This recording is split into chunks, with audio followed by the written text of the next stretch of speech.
우리 주님이 믿음으로 세상을 이기셨습니다. 믿음으로 지옥의 권세를 이기셨습니다. 아멘. 그 믿음에는 고통이 따랐단 말이죠.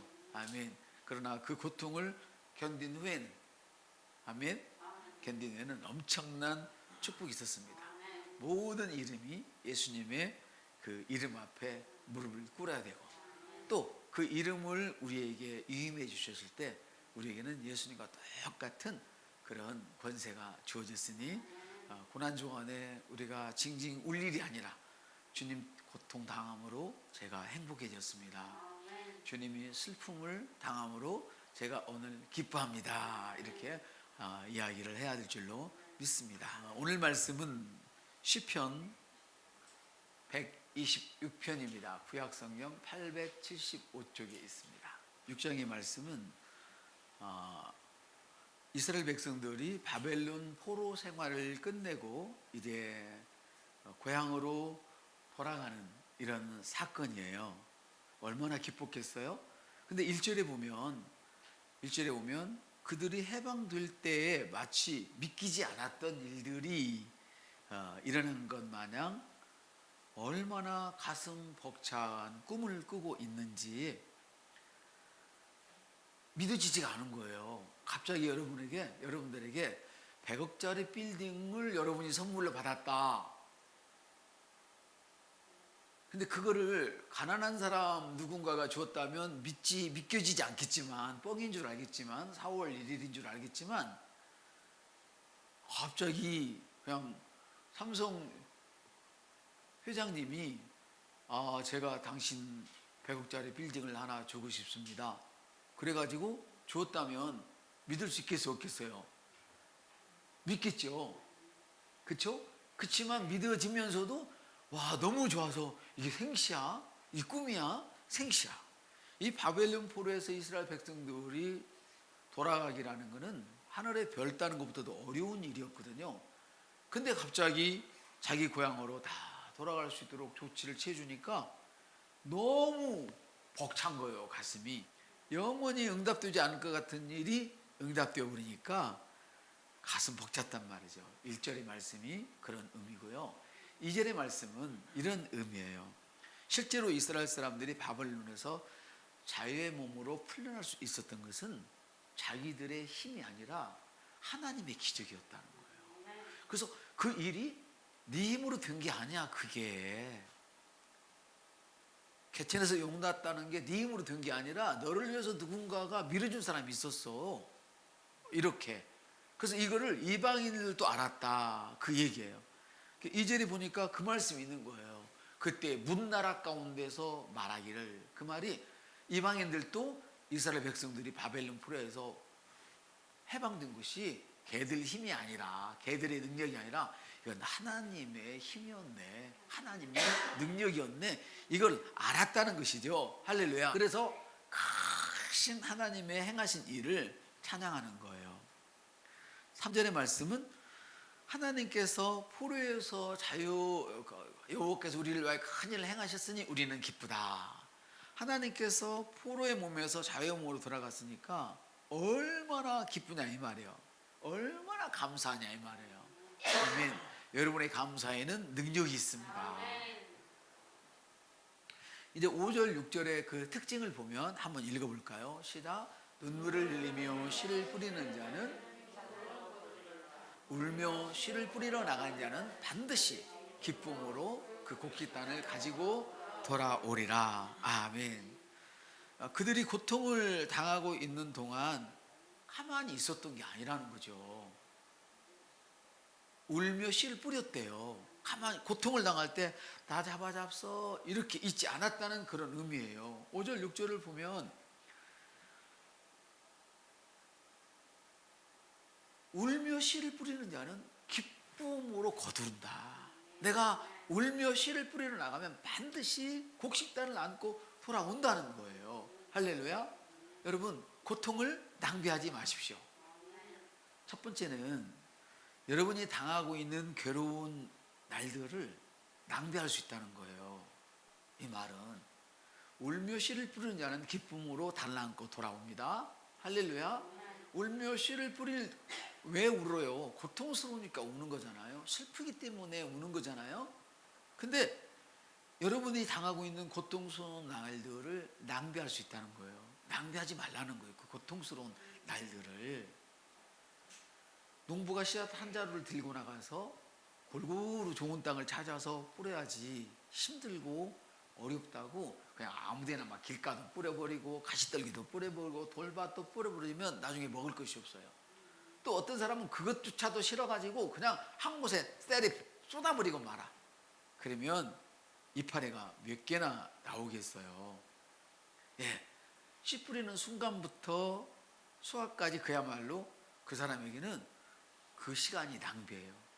고통당하고 있을 때에 아무 일도 하지 않고 힘들다고 어렵다고 눈물만 흘리고 있고 푸념만 하고 있고 자포자기하고 있으면 안 된다는 거예요. 씨를 뿌렸는데 고통할 때 내가 힘들어 그러면 계속해서 고통의 씨를 뿌렸기 때문에 뭐가 올라와요? 고통이 올라온다는 거예요. 여러분 생각해 보세요. 고통의 씨를 뿌리면 고통이 나오고 가난의 씨를 뿌리면 가난의 씨가 나오죠. 불평의 씨를 뿌리면 불평의 열매가 맺잖아요. 부부지간에도 가가지고 마음에 안 든다고 막 허물을 캐내기 시작하면 둘이 끄댕이 잡고 싸우잖아요. 여자들 힘없으면 빨간 장갑 끼고 뜯어버리면 남자 못 이겨요. 빨간 장갑 끼기 전에 잘하세요. 옆 사람한테 빨간 장갑 끼기 전에 잘하세요. 빨간 장갑은 딱 끼고 잡으면 안 맞아요. 머리 다 뜯겨야 돼. 그래서 이렇게 힘들다고 가만히 있어서는 안 된다는 거, 자포자기하고 있어서는 안 된다는 거죠. 슬픔의 때라고 해서 고통의 세월이라고 해서 소주잔이나 기울이고 밖에 나가서 담배나 퍽퍽퍽 그러고 막 짜증내고 신경질 내고 이래서는 안 된다는 거. 인생에 전진이 없어요. 일이 안 풀린다고 여러분 과거 이야기 나면서 내가 소시적에는 이랬는데 어느 때는 저랬는데 내가 니는 만나기 전에는 내가 이랬어, 내가 니녀 만나기 전에는 이랬어 이런다든가, 이거는 완전 낭비예요. 낭비뿐이 아니라 더 고통을 씹어먹기 때문에 더 큰 고통이 수반되어져서 나는 점점 어두운 속으로 들어가는 거예요. 할렐루야. 인생에 전진이 없다고 안 풀린다고 여러분 우시면 안 됩니다. 고통이 기쁨의 열매로 바꿔지게 해주십시오. 읽습니다. 시작. 고통이 기쁨의 열매로 바꿔지게 하십시오. 예. 여러분 두 번째로는 슬픔으로 인해서 그 고통으로 인해서 도리어 기쁨의 열매를 맺을 수 있다는 말씀이에요.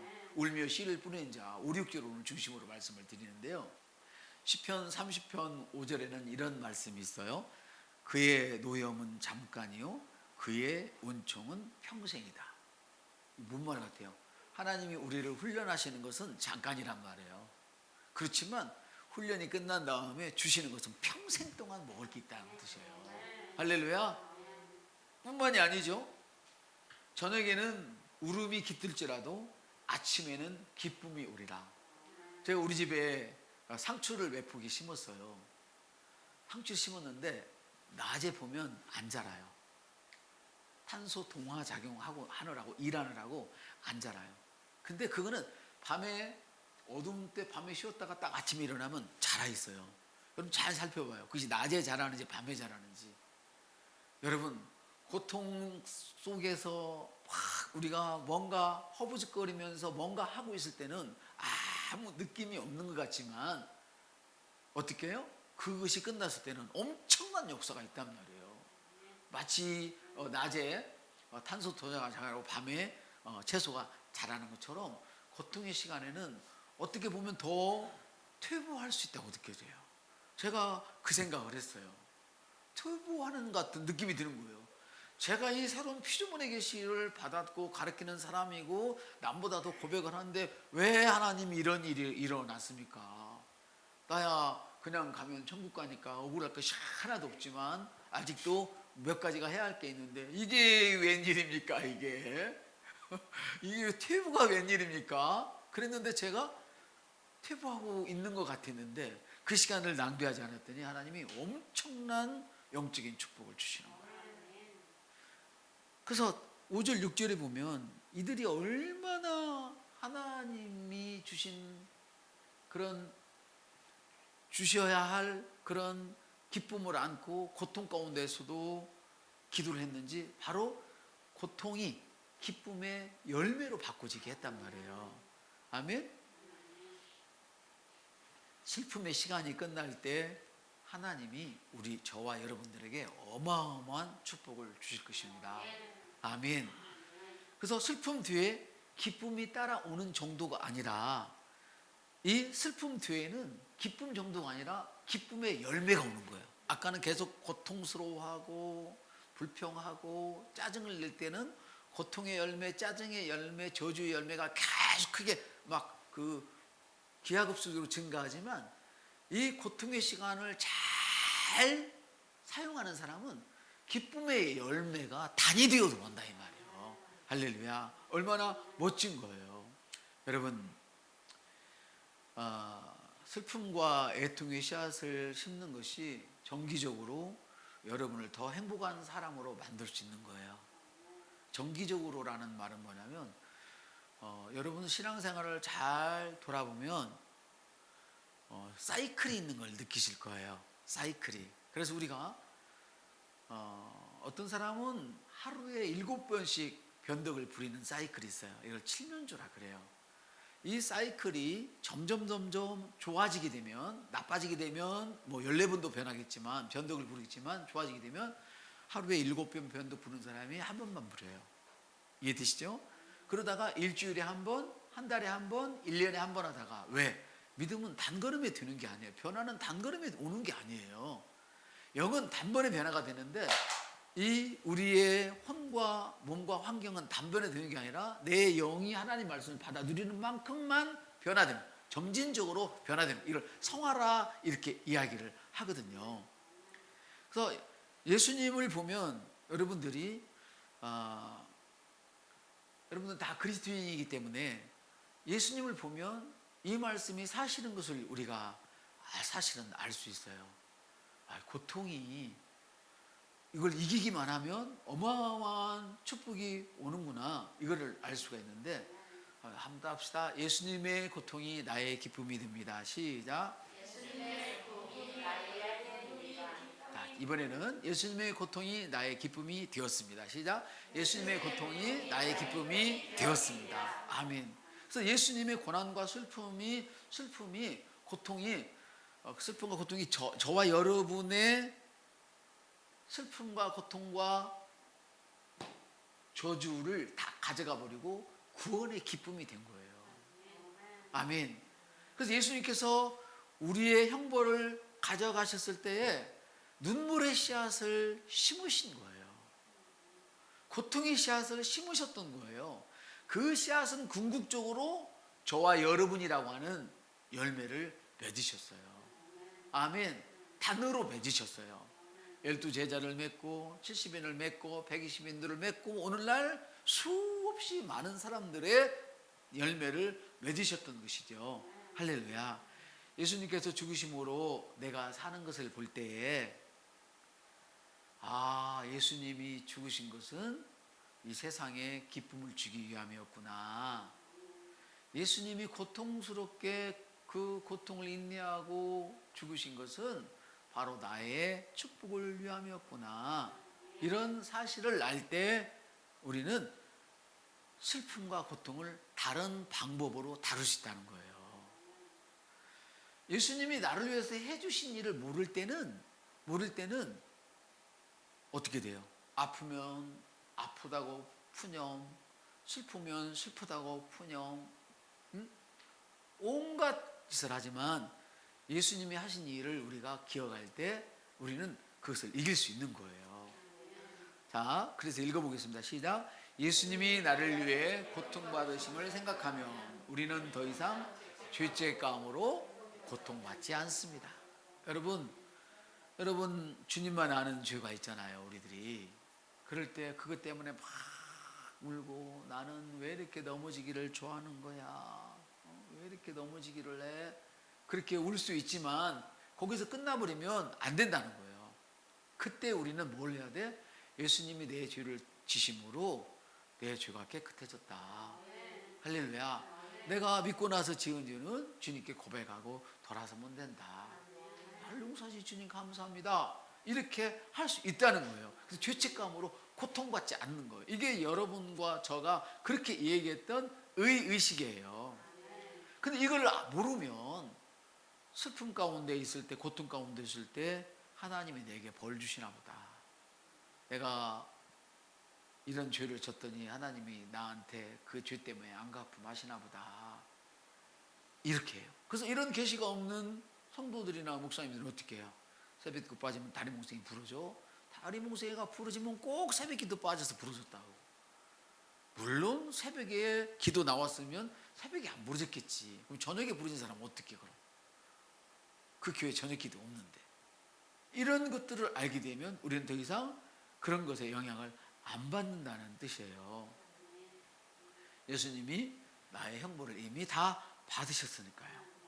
죄 가운데서도 감사하면 다시 일어설 수 있다는 거예요. 그래서 예수님이 나를 위해서 고통받으시면 생각하면 시작. 내가 슬퍼할 때 자기 연민이나 분노로 고통받지 않습니다. 네. 하나님 나한테 그럴 수가 있어요? 우리 그럴 수 있잖아요. 그렇게 죽자사자 헌신하고 했는데 성도가 목사를 배반하면 목사가 하는 얘기를 해요. 하나님 그럴 수가 있어요. 내가 이 성도를 위해서 금식을 하고 이렇게 했는데 그럴 수가 있어요. 또 목사가 자기 마음에 안 들면 하나님 내가 우리 목사님 모셔서 이렇게 했는데 그럴 수가 있어요. 하나님 이럴 수가 있어요. 이렇게 말한단 말이죠. 그렇지만 예수님이 나를 위해서 고통받으심을 생각했을 때에는 하나님은 나보다 더 큰 고통을 받으셨잖아. 내가 우리 성도를 위해서 죽자사자 기도하고 헌신했다 하지만 아직 나 목숨 붙어 있잖아. 주님은 지옥까지 가셨어. 이 생각을 자연스럽게 할 수 있어서 그걸 이길 수가 있는 거예요. 아멘. 이것이 뭐 그냥 인간적인 방법으로 이기는 게 아니란 말이에요. 심리학적으로 이기는 게 아니에요. 바로 이러한 사실을 알기 때문에 자기 분노와 연민에서 고통받지 않아도 돼요. 할렐루야. 그래서 또 세 번째로는 예수님이 나를 위해 고통받을 생각하면 나는 슬픔 가운데서 뭐 할 수 있어요? 인내할 수 있단 말이죠. 주님의 제자들은 예수님이 십자가를 지실 때 그 상황을 잘 이해하지 못했어요. 사실 그 상황을 왜 우리 예수님이 십자가를 져야 돼? 우리 왕인데 다 뿔뿔이 흩어졌었잖아요. 그렇지만 십자가의 형벌로 어떻게 하나님의 선한 일을 할 수 있겠어? 라고 생각을 할 수 있었지만 그렇지만 제자들이 그런 생각을 갖고 있음에도 불구하고 예수님은 여전히 고통의 길을 가셨어요. 스스로 그 슬픔의 길을 가셨단 말이에요. 아멘. 그래서 결국은 저와 여러분이 여러분을 주님의 인내로 말미암아 구원의 반열에 들게 하신 것이죠. 할렐루야. 그래서 저와 여러분이 이런 것을 생각할 때 어려움이 있을 때 인내하게 되고 분노와 자기 연민을 걷어내게 되고 다시 한번 주님을 기대할 수 있게 되는 거예요. 할렐루야. 한번 따라 합시다. 주님을 기대합니다. 그 주님을 기대하는 사람은 스스로 겸손할 수밖에 없어요. 한번 읽어보겠습니다. 시작. 고통의 시간을 낭비하지 마시고 기쁨의 단을 거두는 계기로 삼으십시오. 예. 저와 여러분이 그렇게 고통과 슬픔을 지나고 나면 새로운 그리스도의 성품이 형성되어져요. 팔팔하던 목사들도 나이를 먹으면 기가 죽어서 그런 게 아니라 그만큼 성장하면 다독거려져. 이해되세요? 팔팔하던 집사님들도 막 의의가 강해서 이건 옳습니다 목사님 이렇게 합시다 저렇게 합시다 권사님 이러면 돼요 장로님 이러면 돼요 그러던 분들도 이런 것들을 다듬다듬 이걸 연단이라 그러잖아요. 그 시간을 지나고 나면 그래요. 아직까지는 제 생각이 맞는 것 같지만 그래도 집사님 뜻대로 하시죠. 이렇게 말할 수 있게 되는 거예요. 할렐루야. 우리의 환경이 하나님 아닌 다른 것을 의지하지 않고 어떤 환경 가운데서 하나님을 의지하는 그런 능력이 우리가 고통을 잘 다루면, 이 슬픔을 잘 다루면 생기게 되는 거예요. 그래서 결국은 기쁨의 단을 안고 돌아오는 것이죠. 오늘은 고난주간입니다. 고난주일이고 이번 주가 고난주간인데, 예수님이야말로 아까 말씀드렸던 것처럼 그 눈물로 씨앗을 뿌리신 분이셨잖아요. 그리고 기쁨으로 저와 여러분을 거두셨습니다. 예수님이 당하신 고통과 슬픔의 열매가 바로 우리가 얻은 구원의 열매이고 축복이죠. 그래서 고통 가운데 있을 때 우리를 위해서 고통받으신 주님을 바라보면서 그 고통과 슬픔을 낭비하면 안 돼요. 그럼 우리가 주님을 바라보는데 그럼 어떻게 주님을 바라봐야 되느냐는 거지. 어떻게 이 고난주간에 주님이 참았으니까 나도 참아요, 이게 아니고, 그런 의미가 아니고, 주님이 나를 부유케 하셨는데 내가 왜 가난하게 되는 거야? 가난한 가운데 나는 그 가난의 고통에 대하여 나는 가난합니다. 부모에게 물려받은 것도 없습니다. 배운 것도 없습니다. 하필이면 2022년 이때 내가 청년이 되어가지고 청년들이 직장을 잃어버리는 이 시대에, 우리 아버지 시대는 그냥 고등학교만 나와도 취직 팡팡 되는 시대였는데, 그렇게 하지 말고 따릅시다. 주님은 왕이십니다. 주님은 왕이십니다. 주님은 세상의 모든 것을 제게 주셨습니다. 제가 말하면 말하는 대로 됩니다. 이렇게 말하는 것이 고통을 이용하는 거예요. 할렐루야.